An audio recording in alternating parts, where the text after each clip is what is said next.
ओम नमो नारायणाय। आप सबको मेरा प्यार भरा राधे राधे। आपका ये नया साल मंगलमय हो और प्रभु का साथ हमेशा आप पे यूं ही बना रहे। इसी मंगल कामना के साथ आज हम श्रवण पान करेंगे भागवत महात्म्य का 13वां अध्याय। वीडियो शुरू करने से पहले यदि आपने चैनल को सब्सक्राइब नहीं किया है तो चैनल को सब्सक्राइब कर बेल आइकन को जरूर दबा लीजिएगा ताकि आगे आने वाली वीडियो के नोटिफिकेशन आप तक टाइम पर पहुंचते रहे। आइए कथा श्रवण पान करते हैं। सूत जी कहते हैं, विदुर जी तीर्थ यात्रा में महर्षि मैत्रेय से आत्मा का ज्ञान प्राप्त करके हस्तिनापुर लौट आए। उन्हें जो कुछ जानने की इच्छा थी वह पूर्ण हो गई थी। विदुर जी ने मैत्रेय ऋषि से जितने प्रश्न किए थे उनका उत्तर सुनने के पहले श्री कृष्ण में अनन्य भक्ति हो जाने के कारण वे उत्तर सुनने से उपराम हो गए। शौनक जी अपने चाचा विदुर जी को आया देख धर्मराज युधिष्ठिर, उनके चारों भाई धृतराष्ट्र, युयुत्सु, संजय, कृपाचार्य, कुंती, गांधारी, द्रौपदी, सुभद्रा, उत्तरा, कृपि तथा पांडव परिवार के अन्य सभी नर नारी और अपने पुत्र सहित दूसरी खिरिया सब के सब बड़ी प्रसन्नता से मानो मृत शरीर में प्राण आ गया हो ऐसा अनुभव करते हुए उनकी अगवानी के लिए सामने गए।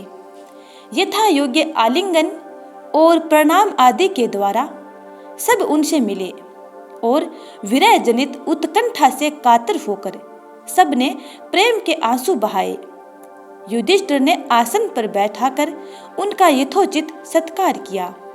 जब वे भोजन एवं विश्राम करके सुख पूर्वक आसन पर बैठे थे तब युधिष्ठिर ने विनय से झुककर सबके सामने ही उनसे कहा। युधिष्ठिर ने कहा, चाचा जी, जैसे पक्षी अपने अंडों की छाया नीचे रखकर उन्हें सेते और बढ़ाते हैं, वैसे ही आपने अत्यंत वात्सल्य से अपने कर कमलों की छत्र छाया में हम लोगों को पाला और पोसा है। बार बार आपने हमें और हमारी माता को विपदान और लाक्षागृह के दाह आदि विपत्तियों से बचाया है। क्या आप कभी हम लोगों की याद भी करते रहे हैं? आपने पृथ्वी पर विचरण करते समय किस वृत्ति से जीवन निर्वाह किया? आपने पृथ्वी तल पर किन किन तीर्थों और मुख्य क्षेत्रों का सेवन किया? प्रभु, आप जैसे भगवान के प्यारे भक्त स्वयं ही तीर्थ स्वरूप होते हैं। आप लोग अपने हृदय में विराजमान भगवान के द्वारा तीर्थ को भी महातीर्थ बनाते हुए विचरण करते हैं। चाचा जी, आप तीर्थ यात्रा करते हुए द्वारका भी अवश्य ही गए होंगे। वहाँ हमारे सुहृद एवं भाई बंधु यादव लोग, जिनके एकमात्र आराध्य देव श्री कृष्ण हैं, अपनी नगरी में सुख से तो है न? आपने यदि जाकर देखा नहीं होगा तो सुना तो अवश्य ही होगा। युधिष्ठिर के इस प्रकार पूछने पर विदुर जी ने तिथि और यदुवंशियों के संबंध में जो कुछ देखा, सुना और अनुभव किया था सब क्रम से बतला दिया। केवल यदुवंश के विनाश की बात नहीं कही।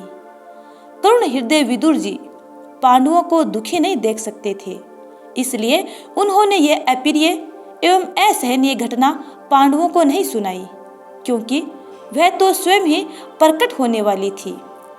पांडव विदुर जी का देवता के समान सेवा सत्कार करते थे।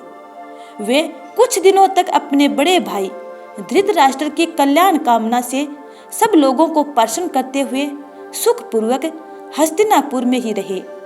विदुर जी तो साक्षात धर्मराज थे। मांडव्य ऋषि के शाप से 100 वर्ष के लिए शूद्र बन गए थे। इतने दिनों तक यमराज के पद पर अर्थमा थे और वही पापियों को उचित दंड देते थे। राज्य प्राप्त हो जाने पर अपने लोकपालों, शरीकों, भाइयों के साथ राजा युधिष्ठिर वंशधर परीक्षित को देखकर अपनी अतुल संपत्ति से आनंदित रहने लगे। इस प्रकार पांडव गृहस्थ के काम धंधों में रम गए और उन्हीं के पीछे एक प्रकार से यह बात भूल गए कि अनजाने में ही हमारा जीवन मृत्यु की ओर जा रहा है। अब देखते देखते उनके सामने वह समय आ पहुंचा जिसे कोई टाल नहीं सकता।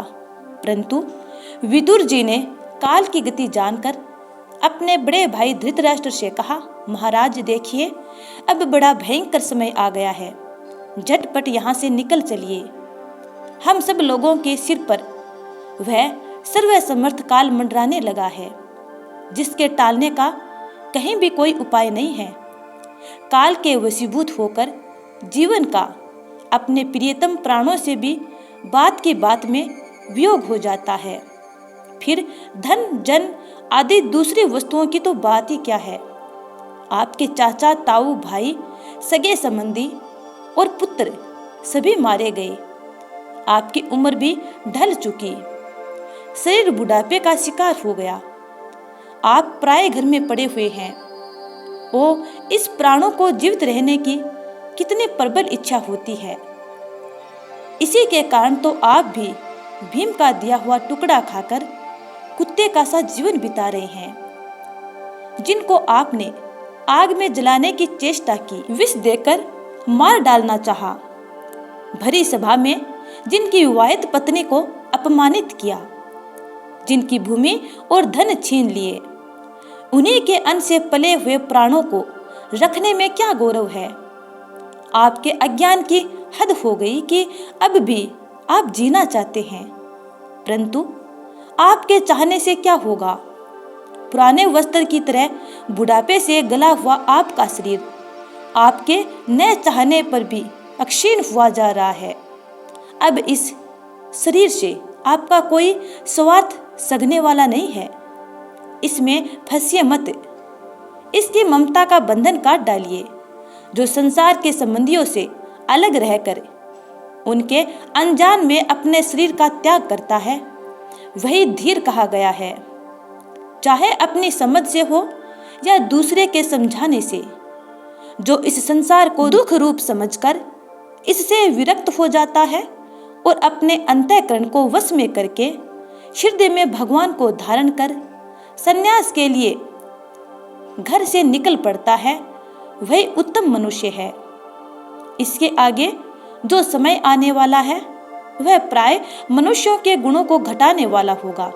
इसलिए आप अपने कुटुंबियों से छिपकर उत्तराखंड में चले जाइए।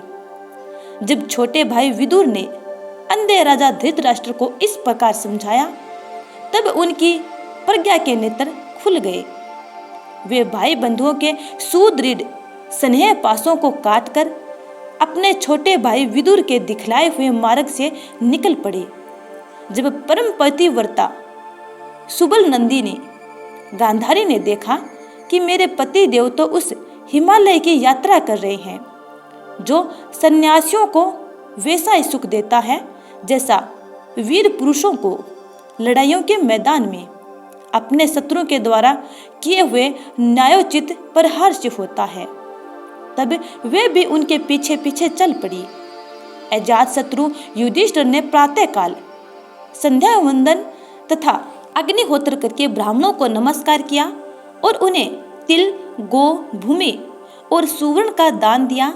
इसके बाद जब वे गुरुजनों के चरण वंदन के लिए राजमहल में गए, तब उन्हें धृतराष्ट्र, विदुर तथा गांधारी के दर्शन नहीं हुए। युधिष्ठिर ने उद्विग्न चित होकर वहीं बैठे हुए संजय से पूछा, संजय, मेरे वे वृद्ध और नेत्रहीन पिता धृतराष्ट्र कहाँ हैं? पुत्र शोक से पीड़ित दुखिया माता गांधारी और मेरे परम हितैषी चाचा विदुर जी कहाँ चले गए? ताऊजी अपने पुत्रों और वधु बांधुओं के मारे जाने से दुखी थे। मैं बड़ा मंद बुद्धि हूँ, कहीं मुझसे किसी अपराध की आशंका करके वे माता गांधारी सहित गंगा जी तो नहीं कूद पड़े? जब हमारे पिता पांडु की मृत्यु हो गई थी और हम लोग नन्हे नन्हे बच्चे थे, तब इन्हीं दोनों चाचाओं ने बड़े बड़े दुखों से हमें बचाया था। वे हम पर बड़ा ही प्रेम रखते थे। हाय, वे यहाँ से कहाँ चले गए? सूत जी कहते हैं, संजय अपने स्वामी धृतराष्ट्र को न पाकर कृपा और स्नेह की विकलता से अत्यंत पीड़ित और विरह आतुर हो रहे थे। वे युधिष्ठिर को कुछ उत्तर न दे सके। फिर धीरे धीरे बुद्धि के द्वारा उन्होंने अपने चित्त को स्थिर किया, हाथों से आंखों के आंसू पोंछे और अपने स्वामी धृतराष्ट्र के चरणों का स्मरण करते हुए युधिष्ठिर से कहा। संजय बोले, कुलनंदन, मुझे आपके दोनों चाचा और गांधारी के संकल्प का कुछ भी पता नहीं है। महाभाव, मुझे तो उन महात्माओं ने ठग लिया। संजय इस प्रकार कह ही रहे थे कि तुम्बरु के साथ देवर्षि नारद जी वहां पहुंचे। महाराज युधिष्ठिर ने भाइयों सहित उठकर उन्हें प्रणाम किया और उनका सम्मान करते हुए बोले। युधिष्ठिर ने कहा, भगवान, मुझे अपने दोनों चाचाओं का पता नहीं लग रहा है। न जाने वे दोनों और पुत्र शोक से व्याकुल तपस्विनी माता गांधारी यहाँ से कहाँ चले गए। भगवान, अपार समुद्र में कर्णधार के समान आप ही हमारे मार्गदर्शक हैं। तब भगवान के परम भक्त भगवान में देवर्षि नारद जी ने कहा, धर्मराज, तुम किसी के लिए शोक मत करो, क्योंकि यह सारा जगत ईश्वर के वश में है। सारे लोक और लोकपाल विवश होकर ईश्वर की ही आज्ञा का पालन कर रहे हैं। वही एक प्राणी को दूसरे से मिलाता है और वही उन्हें अलग करता है।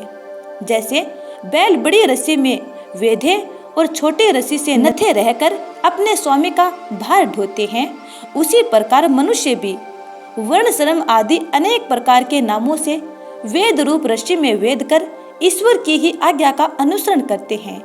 जैसे संसार में खिलाड़ी की इच्छा ही खिलौने का संयोग और वियोग होता है, वैसे ही भगवान की इच्छा से ही मनुष्य का मिलना और बिछुड़ना होता है। तुम लोगों को जीव रूप से नित्य मानो या देह रूप से अनित्य तथा जड़ रूप से अनित्य और वेतन रूप से नित्य अथवा शुद्ध रूप में नित्य अनित्य कुछ भी न मानो। किसी भी अवस्था में मोहजन्य आसक्ति के अतिरिक्त वे शोक करने योग्य नहीं है। इसीलिए धर्मराज, वे दीन दुखी चाचा चाची असहाय अवस्था में मेरे बिना कैसे रहेंगे। इस प्रकार अज्ञान जन्य मन की विफलता को छोड़ दो। यह पंचभौतिक शरीर काल, कर्म और गुणों के वश में है। अजगर के मुंह में पड़े हुए पुरुष के समान यह पराधीन शरीर दूसरों की रक्षा ही क्या कर सकता है। हाथ वालों के बिना हाथ वाले, चार पैर वाले पशुओं के बिना पैर वाले और उनमें भी बड़े जीवों के छोटे जीव आहार हैं। इस प्रकार एक जीव दूसरे जीव के जीवन का कारण हो रहा है। इन समस्त रूपों में जीवों के बाहर और भीतर वही एक स्वयं प्रकाश भगवान, जो संपूर्ण आत्माओं के आत्मा है, माया के द्वारा अनेकों प्रकार से प्रकट हो रहे हैं। तुम केवल उन्हीं को देखो। महाराज, समस्त प्राणियों को जीवन दान देने वाले वे ही भगवान इस समय इस पृथ्वी तल पर देवद्रोहियों का नाश करने के लिए काल रूप से अवतीर्ण हुए हैं। अब वे देवताओं का कार्य पूरा कर चुके हैं।